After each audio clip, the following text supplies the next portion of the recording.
šiandieną važiavau į pardavimų formulę ir galvojau, kodėl gegužės 1 aš nešvenčiu. Aš dirbu gegužės 1. Nes pagalvojau, mano profesinė šventė yra pardavimų formulė. Va, nes visi elitiniai pardavėjai yra čia. Šiais metais net 2 nedarbo dienos. Jums. Ir šįmet galvodamas, kokia čia tema pasidalinti, vėl norėjau kažką, kas mano manimu ir pritaikoma, kas mano manimu ir praktiška. Ir pasirinkau temą, kuri sulaukia rezonanso per mano mokymus ir plus matau, kad daugelį įmonių iš tikrųjų čia prarandama pinigų. Tai pradėkim iš karto nuo to klausimo, ar visi klientai svarbus? Nu, sakykit visi, sakykit. Taip, ne, jo, taip, žinoma, taip, ne. Aš negaliu garsiai sakyti, nes čia sėdi daug mano klientų. Ar vienodai svarbus? Ne, va, čia jau galim garsiai, ne. Visi svarbus, bet ne vienodai. Tai jeigu jau ne vienodai svarbus, tai pagal ką svarbą nustatot? Kurie svarbesni, kurie mažiau svarbus? Pagal ką? Kas nors? Gerai, čia sunku iš šurmulio girdėti, aš galiu pasakyti irgi mažą tyrimą atlikau, ne visai mokslinį, bet kiekvienoje savo mokymo auditorijoje tą klausiu. Ir galiu pasakyti, kad didelė dalis įmonių iki šiol neskirsto niekaip klientų. Visi svarbus. Iš tų, kurie skirsto, didžioji dalis skirsto pagal kliento nešamas pajamas. Vat, kurie už didesnę sumą perka, tie svarbesni, VIPai, kurie už mažesnę sumą perka, tie mažiau svarbus, nu, ir taip panašiai.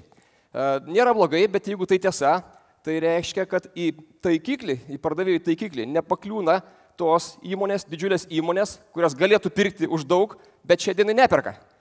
Tai aš noriu trumpai pakomentuoti, reiškia, ir pristatyti klientų segmentavimo matricą, kuri rekomenduoja skirsyti klientus minimum pagal 2 požymius. Vat. Ir pirmas požymis tai yra potencialas. Kas yra potencialas? Tai ne tai, už kiek perka, bet už kiek galėtų pirkti. Sakykime, mano atveju, jeigu paslauga yra mokymai, tai yra įmonė, didžiulė įmonė, kuri turi didelį būrį pardavimo vadybininkų, turi didelį potencialą. O tarkim, A yra didžiausias potencialas, B vidutinis, C mažiukas. C tai yra galbūt maža įmonė, kurie turi vis tiek vieną kitą pardavėją, man irgi svarbus, bet jie gali ateiti tik atvirus seminarus. A tai yra didžiuliai bankai, draudimo bendrovės. Va.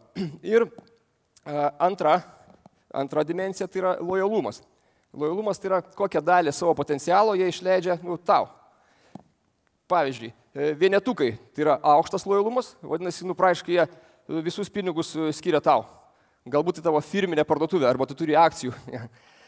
Trejetukai, tie, kurie arba iš vis iš tavęs šią dieną neperka, arba perka mažai, perka kartais. Dvejetukai, vidurinė linija, tie, kurie dalį perka iš tavęs, dalį iš konkurentų. Va. Taip, ir dabar klausimas jums. Jeigu grįžtumėt po pardavimo formulės ir pirmadienį sužinotumėt tokią žinią, kad vadovai reikalauja per kažkokį tai protingą laiką ženkliai padidinti pardavimus. Ženkliai, ne čiučiut, o ženkliai, kardinaliai. Arba pardavimai ženkliai kyla, arba visiems šakės, nežinau, blogai. Klausimas, į kokius klientus susikoncentruotumėte? Greitai. Pakelkite rankas, kas į vienetukus. Na, beveik pusę. Aha. Žiūrėkit, kas yra vienetukai. Vienetukai tie, kurie ir taip jau visą poreikį patenkina per jūs, viską perka iš jūsų. Pavyzdžiui, mes esam lojalūs vienos spaustuvės klientai, jau daug metų vienoje spaustuvėje užsakom visą medžiagą mokymams. Reiškia, tai nuo to, kad jie mane dažniau lankys, man nepradės reikėti daugiau medžiagos. Jeigu tikslas būtų išlaikyti pardavimus, tada gera strategija būtų lankyti viršutinę lentynėlę. Nes ten tie, kurie ir taip jau tau lojalūs, jie ir taip jau visus pinigus atiduoda tau. Tai kur reikėtų eiti? Kažkur tai čia. Bet čia neskaniausia. Žiūrėkit, A reiškia jie dideli, 3 reiškia, tu jiems dar nieko nereiški. Todėl ten dasimušti nėra lengva. Tai kas būna, aš pastebėjau per darbą su daugeliu įmonių, kad jeigu tik tai vadovai paliepia ar pagidauja, kad pardavėjai padidintų aktyvumą, daugiau skambučių, daugiau vizitų, spėkit, kur nueina tie daugiau skambučių, daugiau vizitų, pas kokius? Pas vienetukus, nes ten geri santykiai, jie lengvai priima, ir pas C. C yra maži, dėl to niekam nerūpi, niekam nereikalingi, jie irgi lengvai priima, jie yra neišlepinti. Pakelkite rankas, kas iš Šiaulių esate. O, linkėjimai gimtajam miestui. Mano mama gyvena Šiauliuose, aš irgi ten užaugau. Reiškia, prieš kažkiek laiko lankiausi pas mamą ir taip išėjau iš kalbos, sako, žinai, savaitgalį važiuosiu į Akropolį. Aš klausiu, o ko tau į Akropolį? Nes Akropolis priešinga miesto gale. Jinai prie Tilžės gyvena, Akropolis priešinga gale. Sako, aną dieną skambino Martynas iš Tele2. iš Akropolio. Ir man pasiūlymą pateikė, yra akcija, sako, yra geras pasiūlymas. Aš sakau, tau reikia to pasiūlymo. Nu jau, sakau, telefonas, šitas jau senas. Gerai, sakau, mama, jeigu tau reikia, tu gali nueiti į artimiausią Tele2, prie Tilčės kažkur turėtų būti. Ten ir pasimsi. Sakau, ne, Martynas, kvietė. Ašgi sutikau. Sakau, mama, aš pats mokiau jos. Martynas neįsižeis, įsipratęs. Viskas tvarkoja. Nežinau, sakom, nežinau, pagalvosiu. Palikom temą, reiškia, po kiek laiko klausiu, tai ir nuvariau. Beje, jeigu yra iš DNB banko, noriu irgi linkėjimus perduoti. Nes mano mama kiekvieną kartą, kai nueina pasimti pensijos, grįžta prisipirkus akcijų ir obligacijų. Aš klausiu, sakau, mama, kam tavo akcijos? Jai 83 metai. Sakau, kam tau, reiškia, kam? Sako, žinai, aš irgi sakau, kad man nereikia. Aš sakau, kad man nereikia, bet vis tiek kažkaip gaunas, kad nusipirku. Aš nesikė esu ją tiesiog jau liepęs. Sakau, mama, nueik ir gražink. Ir įtikinėjau dar. Ką aš norėjau to pasakyti, kad jinai yra C klientas, kaip pensininkė, ir C klientai lengvai pasirašo ant susitikimų. Noriu pacituoti Nilą Rekhamą, beje, iš vakar dienos. Aš turėjau tą privilegiją vakar dalyvauti. Jo citatą, sako, jie ant tiek užsijėmė plėšikaudami degalinėse, kad nebeturi laiko apiplėšti banką. Tai pavojus neužsižaisti su mano mamom, kabutėse.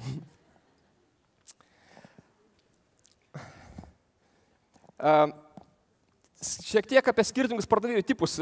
Tikrai nenoriu lysti į tipologiją giliai, medžiotojai, fermeriai, ne, bet svarbiausia, medžiotojai ir fermeriai pardavinėja, įtikinėja, ten reikia įtikinti. Viršutinė lentynėlė aptarnavimas, tai yra klientai, kurie ir taip viską iš jūsų perka. Esmė kokia, kodėl aš tą skaidrę čia įdėjau. Kai vienas pardavėjas dirba su visais, ir naujus pritraukinėja, ir su tais, kurie 50-50, ir aptarnauja jau senus, kurie ir taip viską perka, kas nutinka? Pardavėjas ilgainiui praranda pardavėjo kvalifikaciją. Kitaip sakant, kai jisai susirenka didelį pūlą, didelį būrį senų klientų, jau įprastų klientų, jis perina į aptarnavimą. Jis nebeturi laiko pardavinėti, nes turi aptarnauti. Pažįstama situacija. Skiriasi kvalifikacija. Apatinius ir vidurinius reikia įtikinėti, viršutinius reikia aptarnauti. Čia irgi geras dalykas, bet skiriasi. Tai ir dažnai būna tokia situacija, kad skambina klientas, tas lojalus, vienetukas iš viršaus, jis sako, man reikia dar vieno vagono produkto. Aha, pardavėjas atsiliepia, išklauso, suformuoja užsakymą, išsiunčia sąskaitą, nueina pasidaro kavos, sako, pardaviau dar vieną vagoną. Pažįstama situacija. Ir gauna bonusus. O, gerus. Bet ateina laikas ir vadovai pradeda tame matyti kažkokią neteisybę. Jie sako, gal tu eik naujiems skambinti, sako, neturiu laiko, neturiu, aš atsiliepinė turiu. Ir čia dideli užsakymai ir jis teisus. Ir plus bonusai. Aš šioje vietoje tą patį daryčiau. Skaičiau, gal tu pats skambink naujiem, ne? Aš jau susirinkau, aš tiek metų dirbau, prisirinkau senų, aš nusipelnęs dabar biškai lengvai pagyventi ant pečiaus. Tada, bet kartais vadovai vis tiek nepasiduoda ir pavyzdžiui pasamdo mane. Prieš metus gal vedžiau mokymus kelionė agentūrai, kur užsakymas buvo toks, sakė. Moteris dirba, kurios priminėja ateinančius klientus, ten parduoda jiem kelionės. Bet atėjo Turkijos, Egipto šitie reikalai ir kažkaip pradėjo mažiau ateiti žmonių. Ir mes norim, kad jos pradėtų skambinti. Yra duomenų bazės, yra kontaktai šeimų, kurios reguliariai keliauja. Galėtų paskambinti, ką šiais metais planuojat, kada. Ir kai tik tai jau mokymų metu aš pradėjau į tą pusę sukti, viena moteris atsistoja ir sako, jie neturi teisės mūsų reikalauti, kad mes skambintam, man net kitaip. Aš tik nežinau, čia jokias pardavėjai ir vadovai.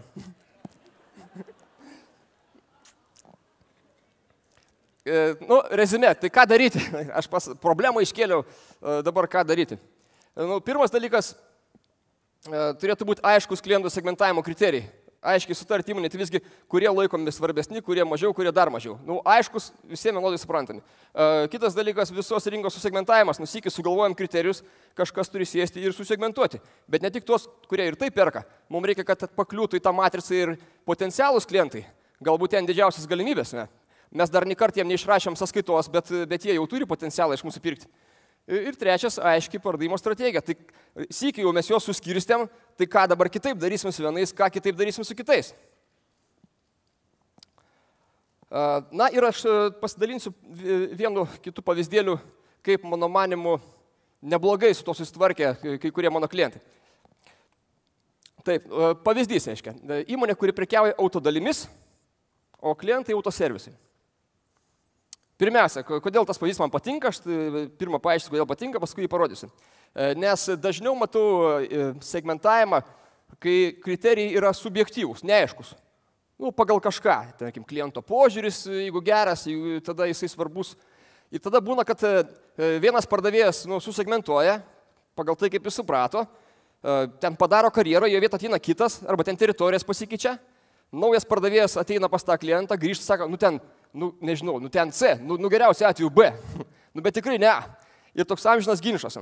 O čia va pavyzdėlis, kuris gal ne visiems tinka, bet parodo, kad ir pusiau aklas pardavėjas sugebės nustatyti potencialą. Šie klientų autoservisai. Kas yra A autoservisai? Kur turi 4 arba daugiau keltuvų.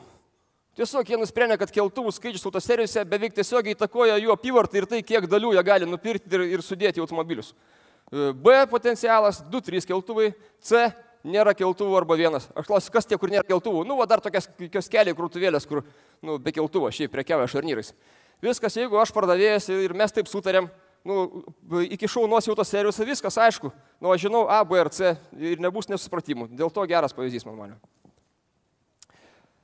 Taip, dabar vienas kitas pavyzdėlis pardavimo strategijos. Tai ką kitaip daryti su A, ką kitaip daryti su B, ką kitaip daryti su C. Nes jeigu vienodai dirbsim, tai nereikėjo segmentuoti.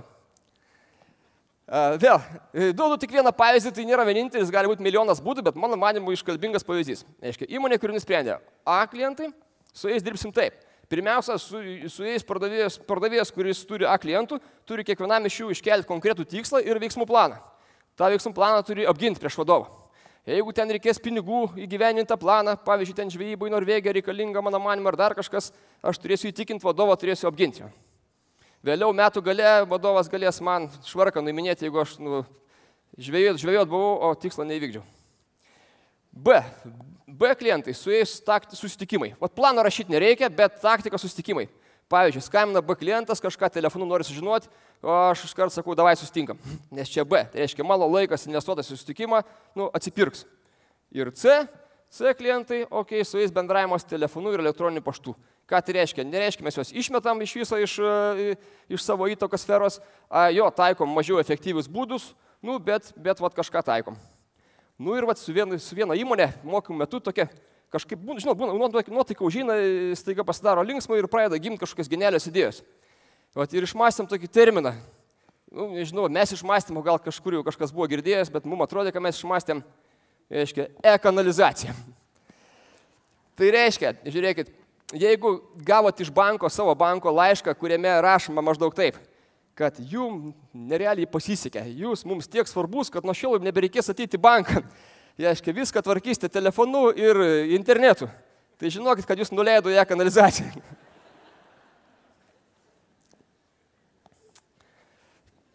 Kuo gera strategija? Labai aišku, kuo kitaip dirbam su A, kuo kitaip su B, kuo kitaip su C.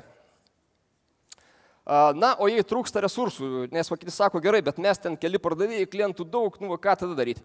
Tada kai kurie netgi išpjauna iš matrisos visą C stulpelį. Man teko irgi vadovauti vienai farmacijos kompanijai keletą metų. Ir pas mus buvo 9 atstovai per visą Lietuvą, o mūsų targetas, mūsų tikslinė grupė buvo 3,5 tūkstančio bendros praktikos gydytojų. 3,5 tūkstančio jų, 9 mes. Kai kurie mūsų konkurentai tuo metu turėjo 60 atstovų. Mano atstovo teritorija buvo Kauno apskritis, jų atstovo teritorija poliklinika. Ir tuo metu, reiškia, buvo tokia nerašyta taisyklė, kuri sakė, kad gydytoja turi aplankyti nerečiau kaip 6 kartus per metus. Jeigu to negali padaryti, 5 iš vis nelankyk, nes be reikalo tik tai išleisi pastangas. Tai ką, mes paskaičiavom, kiek gydytojų gali vienas atstovas aplankyti norimų dažnumu. Susegmentavom pagal potencialą, pagal tam tikrus objektyvius kriterijus. Ir kiekvienas gavo sąrašą. Faktas, kad daug gydytojų nepateko į sąrašą. Ir tada buvo toks rezonansas. Atstovai klausė mane, sako, tai gerai, ką daryti, jeigu aš einu koridorium poliklinikos ir matau gydytoją C. Praviras duris, kava išvirta, sako, užeik. Sako, man ką neužeit? Taip gudriai klausim. Ieško silpnų vietų strategijai. O aš irgi, gudrus, aš jo klausiu, klausyk, o jeigu tu užeisi pas tą, kur nėra sąraše, ar tu tą dieną padarysi daugiau vizitų? Sako, ne, kodėl daugiau, kiek sutartą padarysiu. Tada neik. Kaip tai sako, neik, kaip tai, jinai irgi rašo. Žiūrėk, sako, jeigu tu užeisi pas C, bet nepadarysi daugiau vizitų, reiškia, tu neužeisi pas kažkurį tai iš sąrašo, kuris A arba B. Supratai? Bet sako, bet kaip mes dabar apleisim tos gydytojus ir irgi dalis jų lojalus, tie C. Sako, palauk, o kokią velnę mes dedam reklamą į žurnalus, ten Farmacija ir Laikas, ten Gydymo menas, kokią velnę mes konferencijų su stendais dalyvaujam, dar pinigus mokam už tą stendą, tam, kad mus matytų visi, tame tarpe C. Taip, tai nėra tiek efektyvų, kiek vizitas, bet vizitas yra brangus resursas, pardavėjas yra brangus resursas. Mūsų darbas nukreipti brangų resursą ir efektyvų resursą ten, kur didžiausia galim gauti grąžą. Ar logiška? Taip, sako 3 žmonės. Nes yra paprasčiau negalvoti ir eiti šiaip darinėti duris, aš tą suprantu. Na ir keletą klausimų pabaigai, pamastymui. Jos galima nusifotografuoti, galima užsirašyti, bet jie turi prasmę tik tai tada, jeigu juos atsakysite. Pirmas, kaip susegmentuosi turimus potencialius klientus? Nes tie pavyzdžiai, kur aš daviau, jie tik pavyzdžiai, jūsų įmonė greičiausiai reikia kitokių. Antras, pagal kokius kriterijus įvertinsi potencialą. Pagal kokius. Ir kaip protingai paskirsim vadybininkų pastangas. Ką reiškia protingai? Taip, kad pagrindinės pastangas nueitų ten, kur galima gauti didžiausią grąžą. Nes dėja ne visi klientai vienodai svarbus. Jie svarbus, bet ne vienodai. Ir pabaigai, kokią strategiją taikysim A3 klientų atžvilgių, o paskutinis klausimas desertui. Jeigu visus pamiršit, prisiminkit paskutinį, kada vis tai gyveninsim ir kas tai padarysim. Linkiu būti protingiams, išmintingiams ir ką tik, reiškia, išgirdote, kaip optimaliom pastangom padaryti didesnius pardavimus. Nedarant daugiau vizitų, jos nukreipus kitur, uždirbti daugiau komisinių. Ačiū už dėmesį.